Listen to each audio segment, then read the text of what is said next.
Hi there and welcome to this Sonic Academy Traktor Pro tutorial where we're going to have a look at the effects section on Traktor and show you some really cool effect techniques that you can try out. For those of you who haven't maybe watched the previous tutorials, I'm going to give you a quick overview before we start of how you go about selecting effects and switching between advanced and chained mode. So firstly, we'll go into the effects menu and preferences. We click on our preferences and we have effects here. We're going to be working with insert effects in this tutorial, but of course if you are using an external mixer you can opt to use send effects here by selecting there. We're going to use 2 effects units, but you can of course have up to 4 effects units per deck, giving you even greater control. And if you want to select which decks are operating which effects units, you switch them on and off using these buttons here. We're going to start off working with effects unit 1 in chained mode. Now chained mode is where we have 3 effects, where we have 3 drop downs there, and we can choose from those drop downs what the effects are. We also have control over 1 parameter per effect, on off switches, and of course our dry wet control. On the second effects unit we're going to use the advanced mode.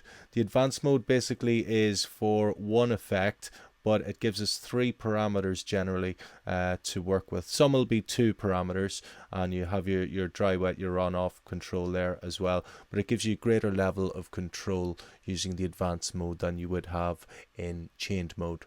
The preferences is also where you look if you want to remove any unwanted effects from the drop down menus. Say for example you don't use flange or flux and you don't want to see it every time you open up a drop down, you can remove it from there. If you want to put filter up at the very top of the drop down menu, you just move it up, and then the next time we open it you'll see filter at the top. So that's a quick overview of the effects section there in the preferences. What we're going to do now is show you some pretty cool techniques to get you started.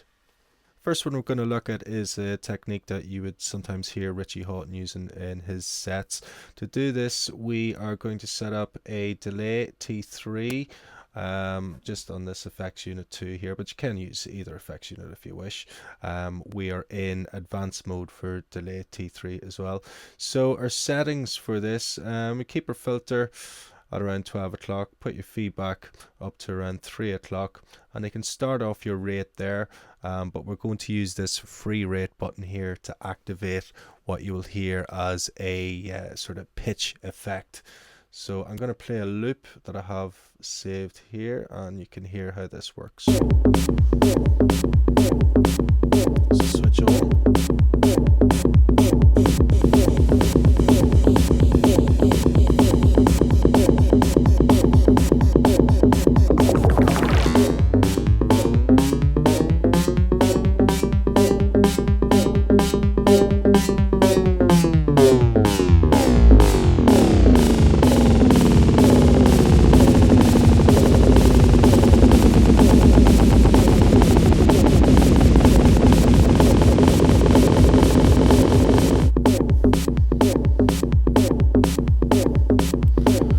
And it's as simple as that. You can mess around with that as much as you want, using pretty much the rate button here to control the pitch sound that you heard there, and your dry wet control here just to adjust it. But don't adjust your dry wet control too much, because when you slam it back out there'll be a big drop in the volume there.